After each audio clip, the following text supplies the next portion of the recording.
ಏನಾಯ್ತಣ್ಣ? ಭಾವ birth certificate ಸಿಕ್ತಾ? ಏನಿದೆ ಅದರಲ್ಲಿ?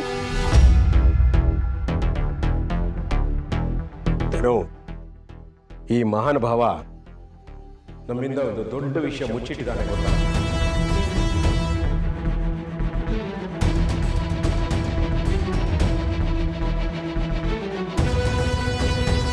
ನೋಡ್ತೀಯ ಧನು, ಸರಿಯಾಗಿ ತಗ್ಲಾಕೊಂಡಿದ್ದಾನೆ. ಇವನು ದೀಪಕ್ ಅಲ್ವೇ ಅಲ್ಲ. ಮೋಸ್ಟ್ಲಿ ಸರ್ಟಿಫಿಕೇಟ್ನ ಡೂಪ್ಲಿಕೇಟ್ ಮಾಡಿಸ್ಕೊಂಡು ತಂದಿದ್ದಾನೆ ಅನ್ಸುತ್ತೆ. ತಲೆವರೇ, ಯಾಕೆ ಹಿಂಗೆ ಹೇಳ್ತಾ ಇದ್ದೀರಾ? ಅಳಿಯಂದ್ರೆ ಯಾವ ತಪ್ಪು ಮಾಡಿದ್ದಾರೆ?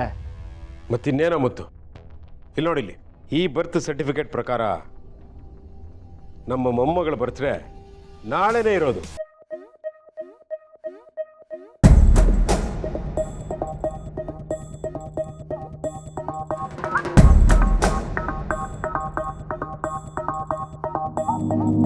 ಏನ್ ಕದ, ನನಗೆ ಸರ್ಪ್ರೈಸ್ ಕೊಡಬೇಕು ಅಂತ ನೀನು ನಿಮ್ಮಪ್ಪ ಈ ವಿಷಯ ಮುಚ್ಚಿಟ್ಟಿದ್ರಾ?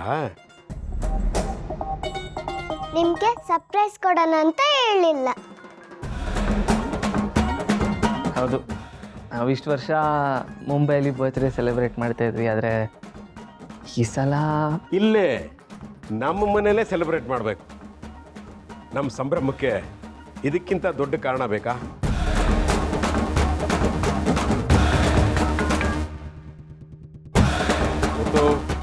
ಎಲ್ಲರೂ ಬರೋಕೆ ಹೇಳು, ಹಬ್ಬದ ಊಟ ಮಾಡಿಸ್ಬೇಕು, ಸಂಭ್ರಮ ಪಡ್ಬೇಕು.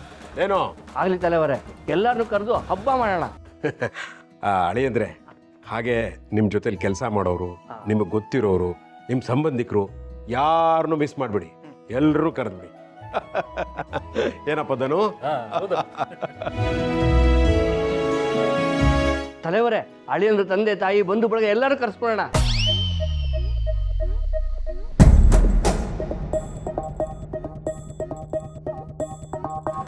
ಮುತ್ತಿನಂತ ಮಾತಾಡಿದ್ಯಲ್ಲೋ, ನಾನು ಮರ್ತೇ ಬಿಟ್ಟಿದ್ದೆ. ಅಳಿಯಂದ್ರೆ ನಿಮ್ಮ ತಂದೆ ತಾಯಿನೂ ಮುಖ್ಯವಾಗಿ ಕರಿಬೇಕು. ನಮ್ಮ ಬೀಗರು, ನಾನು ಅವ್ರನ್ನ ನೋಡೇ ಇಲ್ಲ. ನಾನು ಅವ್ರ ಜೊತೆ ಮಾತಾಡಬೇಕು, ಅವ್ರ ಜೊತೆ ಕಷ್ಟ ಸುಖ ಹಂಚ್ಕೋಬೇಕು. ಎಲ್ಲಕ್ಕಿಂತ ಹೆಚ್ಚಾಗಿ ಈ ಮಗುನ ಮೊದಲು ನೋಡಿರೋದು ಅವರೇ. ಅವ್ರನ್ನ ಮಿಸ್ ಮಾಡದೆ ಕರೆಸಿ ನಾನು ಅವ್ರನ್ನ ನೋಡಬೇಕು, ಅವ್ರ ಜೊತೆ ಮಾತಾಡಬೇಕು. ಬೀಗ್ರಲ್ವೇ?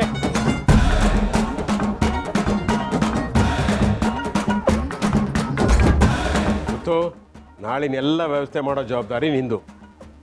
ಶಾಂತಮ್ಮ, ಯಜಮಾನ್ರೆ, ಈ ಮನೆನ ಸಿಂಗರಿಸ್ಬೇಕು, ಅರ್ಥ ಆಯ್ತಾ? ನೋಡಪ್ಪ ಧನು, ರಾಜೇಶ್ವರಿ, ನಿಮಗೆ ಗೊತ್ತಿರೋರ್ನೆಲ್ಲ ಕರೆದ್ಬಿಡಿ, ಯಾರನ್ನೂ ಮಿಸ್ ಮಾಡಬೇಡಿ. ಸರಿ ಮುತ್ತು, ವ್ಯವಸ್ಥೆ ಬಗ್ಗೆ ಮಾತಾಡಬೇಕು. ಬಾ ನೀನು, ಬನ್ನಿ. ಬಾ.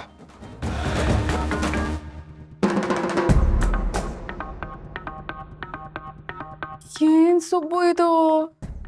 ನೀನ್ ಹೇಳ್ದ ಹಾಗೆ ಒಂದೊಂದ್ ದಿನಕ್ಕೆ ಒಂದೊಂದ್ ಸುಳಿಯಲ್ಲಿ ಸಿಕ್ಕಾಕೋತಿದ್ಯಲ್ಲ.